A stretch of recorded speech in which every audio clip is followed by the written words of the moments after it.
Puji Tuhan saudara sekalian, saya berharap saudara sekalian di rumah jaga protokol kesehatan. Tolong keluar pakai masker. Jangan seperti satu orang ibu di Singapura sudah ditegur satpamnya tidak mau dengar lagi ya. Akhirnya viral sekali dan kemungkinan didenda, masuk penjara 3 bulan ya. Tolong jangan kita berontak ya. Kita menjadi warga negara Indonesia yang taat kepada peraturan ya.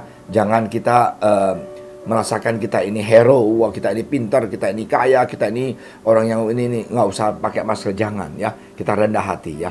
Puji Tuhan, hari ini kita mau sama-sama belajar firman Tuhan dan kita mau sama-sama berdoa ya. Saya akan berdoa dan ntar Samuel akan baca ayatnya. Terima kasih Tuhan Yesus atas hari yang indah ini. Berkatilah kami Tuhan, biarlah Roh Kudus bekerja, kami semuanya bisa dikuatkan oleh firman Engkau. Urapi hamba Engkau yang tidak layak. Dalam nama Engkau Tuhan Yesus kami berdoa. Amin. Puji Tuhan saudara sekalian, kita mau sama-sama baca Kisah para Rasul 17 ayat 22 sampai 23. Ini cerita yang luar biasa berarti sekali. Silakan Samuel. Kisah para Rasul 17 ayat 22 sampai 23. Paulus pergi berdiri di atas Areopagus dan berkata, "Hai orang-orang Athena, aku lihat bahwa dalam segala hal kamu sangat beribadah kepada dewa-dewa. Sebab ketika aku berjalan-jalan di kotamu dan melihat-lihat barang-barang pujaanmu, aku menjumpai juga sebuah mezbah dengan tulisan kepada Allah yang tidak dikenal. Apa yang kamu sembah tanpa mengenalnya, itulah yang kuberitakan kepada kamu." Puji Tuhan. Saudara sekalian, apa yang terjadi di kehidupan Rasul Paulus? Dia di Athena. Ya, saya ingat Sister Jenny Miller. Dan dia kalau mau ke satu kota, ya, dia keliling kota itu. Sesudah itu malam dia kembali ke hotel, dia berdoa. Dan saya dalam hati saya, gila ya orang ini kok kenapa ya begitu ya. Saya tanya dia, Sister Jenny, how do you do it? Bagaimana kamu lakukan? Dia bilang, this is what I'm doing. Saya ke sana, ke kota itu, saya berdoa, saya keliling kota itu, dan saya serahkan ke Tuhan, dan saya dengar suara Tuhan, boleh nggak saya pindah ke sini? Wow, saya udah dengar gitu, ngeri banget deh. Nah, lupanya itu nggak baru. Lupanya Rasul Paulus juga sedikit mirip-mirip. Dia ke kota itu mau membuka gereja, mau injilin. Dia jalan-jalan lihat dulu kota itu, sifat mereka bagaimana, watak mereka bagaimana, kebiasaan mereka bagaimana, kebudayaan kota itu seperti apa. Lupanya apa yang dia lihat itu di Athena, mereka itu orang yang sungguh-sungguh sangat cinta Tuhan dan beribadah. Tetapi salah mereka itu, mereka beribadah kepada dewa-dewa, patung-patung yang dibuat oleh tangan manusia. Dan begitu mereka setia, kita jangan bilang, aduh ini kota jahat lah, ini kota. Enggak, kita mau lihat dari pandangan yang lain, bahwa orang ini sebenarnya mereka haus dan lapar cari kebenaran Tuhan. Tapi mereka nggak tahu cari di mana. Dan sesudah banyak patung yang dibangun, tiba-tiba dia orang takut, jangan-jangan tersinggung sama Tuhan yang lain atau dewa yang lain. Bangunlah satu mezbah yang tulis Tuhan yang kita tidak kenal. Jadi kalau kita lupa membangun atau tulis namanya, bahwa kita tidak tersinggung perasaan Tuhan itu. Itu sifat manusia, bukan yang takut. Dan puji Tuhan, Rasul Paulus mengatakan bahwa hai orang-orang Athena, ingat bahwa Tuhan yang kamu bangun itu, kepala Allah yang tidak dikenal itu, nah itulah yang saya mau jelaskan siapa namanya. Nah hari ini banyak orang menganggap bahwa Kristen ini adalah agama. Kristen ini adalah kebiasaan. Kristen adalah suatu kepercayaan. Itu semuanya salah. Memang benar Kristen itu adalah agama, kepercayaan.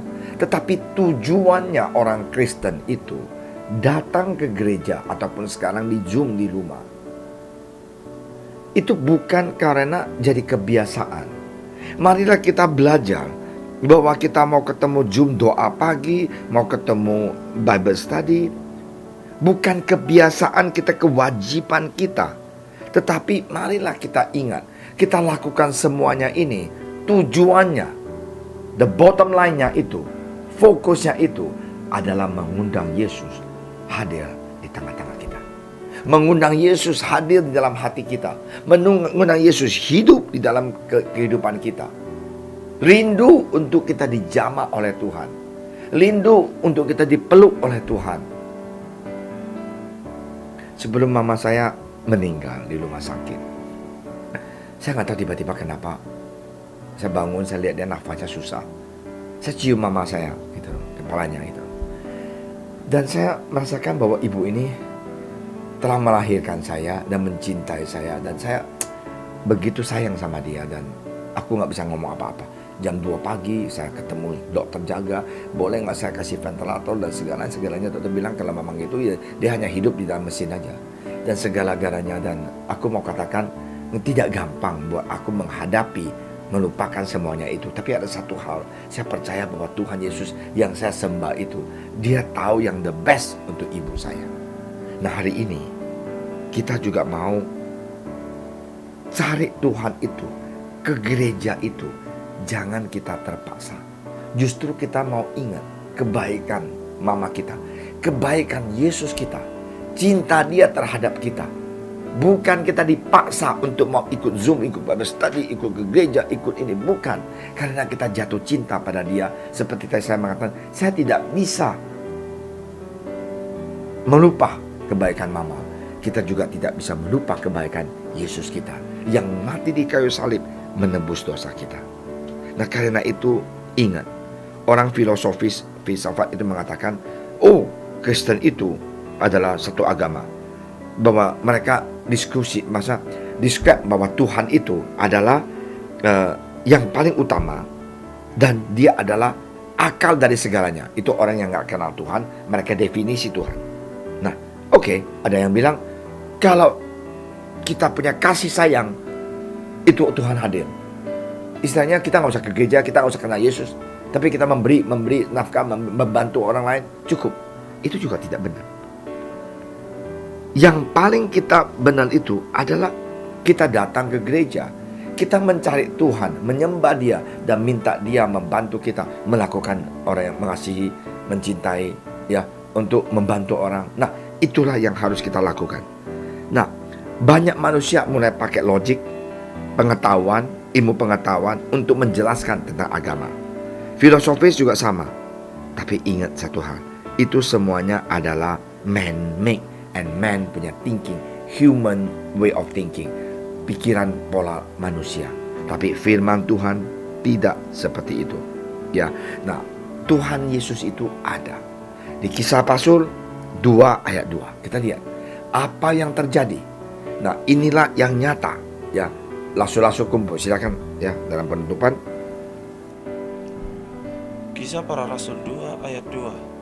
Tiba-tiba turunlah dari langit suatu bunyi seperti tiupan angin keras yang memenuhi seluruh rumah di mana mereka duduk.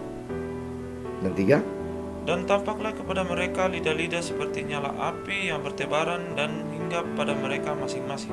Apa yang terjadi? Supernatural punya hal suatu terjadi di Kisah Rasul 2 ayat kedua, bahwa mereka semuanya itu di sana berdoa, dipenuh kudus dan berbicara bahasa roh. Itu tidak bisa dibuat oleh manusia. Itu salah satu membuktikan bahwa Tuhan Yesus itu sampai hari ini masih ada. Tuhan Yesus itu begitu mencintai manusia, asal saja manusia mau mencari dia. Seperti orang di kampung ini, mereka mencari dewa, mereka mencari Tuhan. Dan akhirnya banyak orang di Athena ini bertobat dan terima Yesus, yaitu Tuhan yang mereka tidak kenal dan tidak tahu namanya. Hari ini kalau Anda belum punya nama Yesus dalam hidup Anda, ingatlah, Tuhan yang tidak ada kamu kenal, tidak nama, hari ini namanya adalah Tuhan Yesus, dan dia sayang dan cinta pada kamu. Kalau kamu percaya pada dia, mujizat pasti akan terjadi. Haleluya. Mari kita berdoa. Terima kasih Tuhan Yesus atas hari ini yang begitu luar biasa. Tuhan, Engkau berikanlah Tuhan kami kekuatan, kelinduan untuk mau lebih cinta pada Engkau, datang kepada Engkau, takut akan Engkau, dan menyembah Engkau, dan undang Engkau hidup dalam hati kita. Kristen bukan agama, tapi adalah kenyataan. Kristen adalah Roh Kudus itu hidup, maha tahu, maha ada. Terima kasih Tuhan atas kebaikan Engkau. Dalam nama Engkau Tuhan Yesus kami berdoa. Amin. Ku pandang wajah